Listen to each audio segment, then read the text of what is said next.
नमस्ते, बालाजी हिंदी टैरो में मैं कृष्णा दास फिर से आ गई हूँ आप लोगों की स्वागत करने। आप लोगों को मेरी तरफ से हैप्पी दशहरा एंड शुभो विजया। मैं बंगाली हूँ मैं। तो हमारे जो सिंदूर खेला होता है वो चल रहा था, जिसकी वजह से थोड़ा देर हो गया वीडियो बनाने के लिए। और मैं अभी आई हूँ। मुझे पता है आप हमें पसंद करते हो, प्यार करते हो, तो थोड़ी सी लेट को आप झेल लोगे मेरे लिए। सो वेलकम, आपको बालाजी हिंदी टैरो में आपका स्वागत है।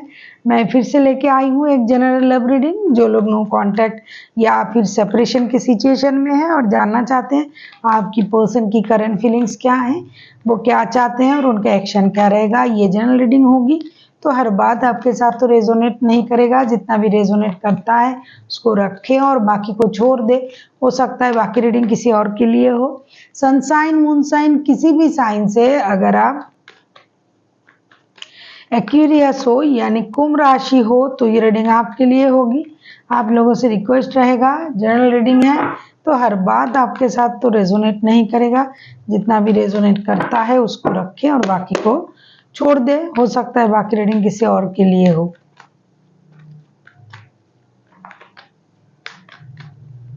ये कोई जेंडर स्पेसिफिक भी नहीं है और एनर्जी वाइज वर्षा होते रहते हैं, इसका थोड़ा ख्याल रखिएगा। 12 से लेकर 18 अक्टूबर तक आप इस रीडिंग को देख सकते हो। पहले हम देखेंगे आपकी पर्सन की करंट फीलिंग्स क्या हैं। एक्वेरियस, आप जिनके साथ रिश्ते में हो लेकिन नो कांटेक्ट या फिर सेपरेशन का सिचुएशन चल रहा है, आपकी पर्सन की करंट एनर्जी क्या है।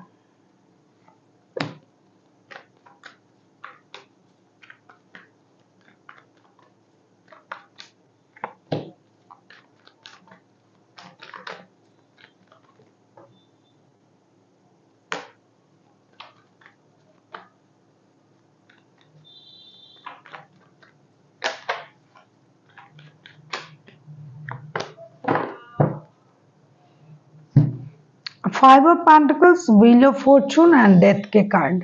आप जिनके साथ रिश्ते में हो, आपके जो पर्सन है, मुझे लगता है कुछ पुराने गिले शिकवे को खत्म करना चाहते हैं।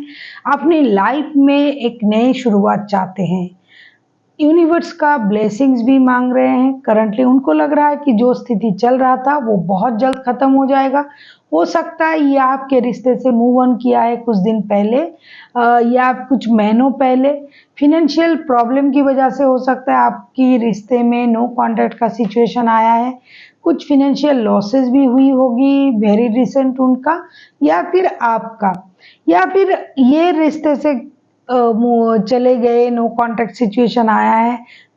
इसकी वजह से आपको फिनेंशियल लॉसेस हुआ होगा। कुछ भी ऐसी चीजें हुई होगी पैसों से रिलेटेड जिससे रिश्ता खराब हुआ, नो कॉन्टैक्ट या सेपरेशन के सिचुएशन में चला गया है। या तो आपने उनको कुछ ऐसा कह दिया जिससे उनको बुरा लगा, या फिर उन्होंने आपको ऐसा कुछ कहा जिससे आपको बुरा लगा। स्थिति एकदम से खराब हो गया। लेकिन एक अच्छी बात है, wheel of Fortune and death के कार्ड बैक टू बैक आया है और दोनों के दोनों मेजर अरकान के कार्ड है। बहुत जल्दी आप लोगों के रिश्ते में कुछ मेजर चेंजेस होने जा रहा है। पुराने जो गिले शिकवे थे वो खत्म होने जा रहा है।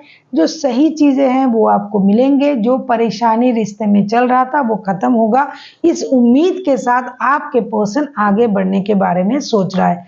अभी इन्होंने रिश्ते के बारे में क्या सोचा है ये आगे पता चलेगा, लेकिन करंटली वो वक्त का, हालात का और यूनिवर्स का ब्लेसिंग्स का इंतजार कर रहे हैं। जो खराब स्थिति उनके रिश्ते में थे, उनके लाइफ में चल रहा था, उसको खत्म करके एक रीबर्थ के बारे में सोच रहा है। जो पेन उनको मिल रहा है वो खत्म हो जाए और उनके लाइफ में सब कुछ अच्छा होना शुरू हो जाए, ऐसा सोच रहे हैं। देख लेते हैं आगे ये चाहते क्या हैं आपके पर्सन। अगर आपको रीडिंग अच्छी लगे चैनल को सब्सक्राइब कर दीजिएगा, लाइक शेयर एंड कमेंट करना भी ना भूलिएगा। किसी को पर्सनल रीडिंग चाहिए तो डिस्क्रिप्शन बॉक्स में इसका डिटेल्स है, आप उसे पढ़ के मेरे साथ कांटेक्ट कर सकते हो। थ्री ऑफ पेंटिकल्स का मामला है। पैसों की वजह से प्रॉब्लम चल रहा है, ऐसा लग रहा है। मिलके कोई काम वगैरह कुछ करना चाहते हैं। नाइन ऑफ पेंटिकल्स, मुझे लगता है आपके जो पर्सन है एक्वेरियस, ये आगे चल के जो है अपनी अबंडेंट ग्रोथ, फाइनेंशियल स्टेबिलिटी, इन चीज़ों के बारे में बहुत ज़्यादा सोच रहा है। अभी जो नो कॉन्टैक्ट का जो सिचुएशन चल रहा है, इसमें मुझे नहीं लगता ये किसी भी जगह पर ये किसी भी रिश्ते को सोच रहा है। 3 of pentacles, 9 of pentacles and the hangman के कार्ड आए हैं। मुझे लगता है ये अपनी ग्रोथ, अपनी अबंडन, अपनी सक्सेस, इन चीज़ों को मैनिफेस्ट कर रहा है और इन चीज़ों के बारे में ही सोच रहा है। इनको ये लग रहा है कि जो परिस्थिति, जो परेशानी पहले इनको रिश्तों में मिला है, दोबारा से ये ना मिले। अपनी सक्सेस को ये एंजॉय करना चाहते हैं। ये दिन रात मेहनत कर रहा है, किसी के साथ मिलके फाइनेंशियल स्टेबिलिटी के बारे में सोच रहा है। इनके लाइफ का जो मेन मोटो है ना, अभी एस्टेब्लिशमेंट है और उसी को ये मैनिफेस्ट कर रहा है। किसी की मदद चाहिए काम में तो वो लेंगे। रिश्ते को लेके इतना ज़्यादा ये अभी सोच नहीं रहा है। खास करके ये अपनी जो एनर्जीज है, जो माइंड है, इसको बहुत अच्छी तरीके से कंट्रोल किया है। खुद की एनर्जीज को बैलेंस किया है। चीज़ों को पहले ऑब्जर्व करेंगे फिर डिसीजन लेंगे, इस सोच में बंदा या बंदी है। जबरदस्ती से खुद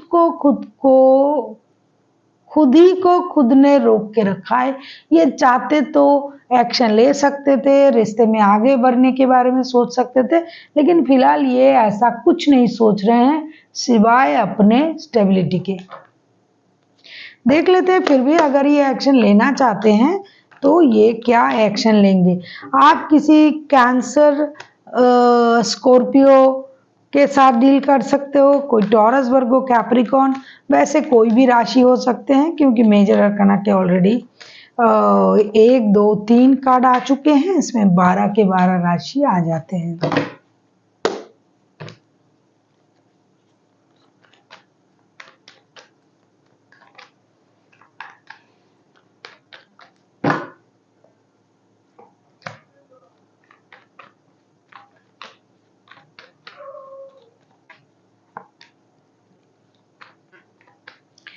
आप किसी लियो के साथ भी डील कर सकते हो।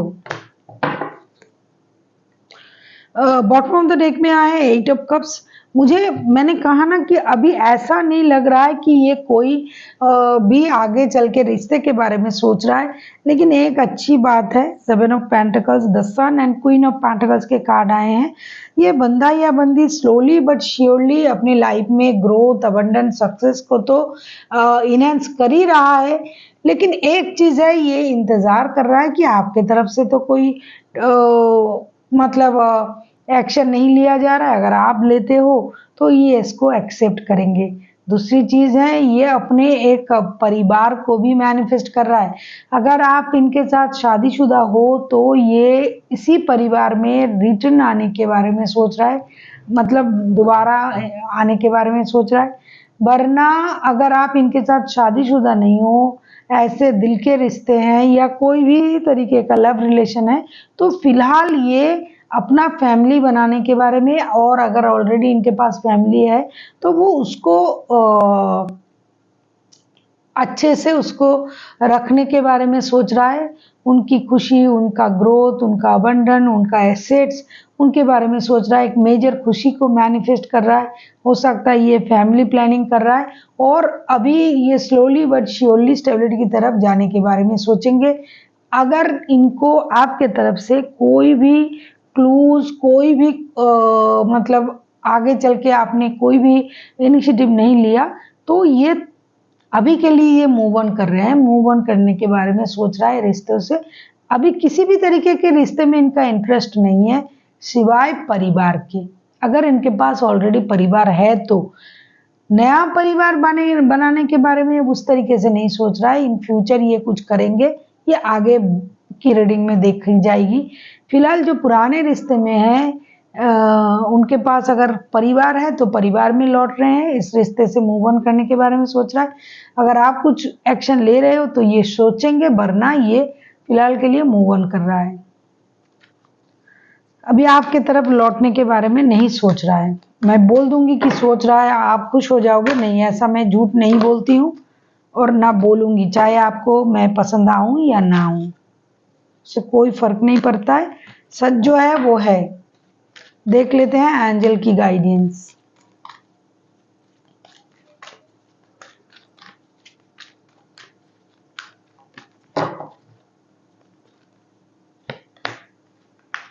फॉरगिवनेस ये आना ही आना है, क्योंकि या तो आपको उनको माफ करना है या फिर उनको आपको माफ करना है। देख लेते हैं। आस्क योर एंजल,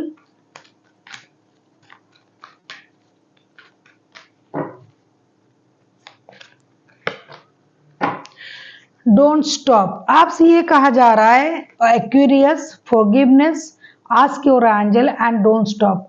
आपसे ये कहा जा रहा है कि आपको माफ कर देनी पड़ेगी किसी को। माफ, अगर कोई आपसे माफी मांग रहा है तो आप उनको माफ कर दीजिए या फिर खुद माफी मांग लीजिए। आस्क योर एंजल, अगर आपको ये समझ में नहीं आ रहा है कि ऐसे रिश्ते में क्या करना चाहिए, तो आपको अपने एंजल से पूछना पड़ेगा। एंजल से आप कैसे पूछोगे? योगा करो, मेडिटेशन करो, यूनिवर्स से बातें करो, ध्यान लगाओ। और जो दूसरी चीज है, डोंट स्टॉप कहा जा रहा है कि आपको रुकना नहीं है, आगे बढ़ना है। जो आप करने के ठान चुके हो उसको आपको करना है। एनर्जी वाइज वर्षा होते रहते हैं। हो सकता है आप सोच रहे हो रिश्ते से मूव ऑन करने के लिए, तो आप कर सकते हो, आपको रुकना नहीं है। अगर आपके पोषण कर रहा है तो आपको अगर लग रहा है कि उनको रोकना चाहिए तो आप उसको रोक सकते हो। जो भी आपने शुरू किया है सोचना करना, उसे करते जाइए, रुकना नहीं है। अभी आपको चलने के लिए कहा जा रहा है, रुकना नहीं है। जो आपको सही लगे वो करो। अगर आपको ऐसा लगता है कि समझ में नहीं आ रहा है तो एंजल से पूछे। So thank you for watching and फिर मिलते हैं एक नई वीडियो के साथ। तब तक के लिए स्वस्थ रहिए, मस्त रहिए एंड वीडियो देखते रहिए।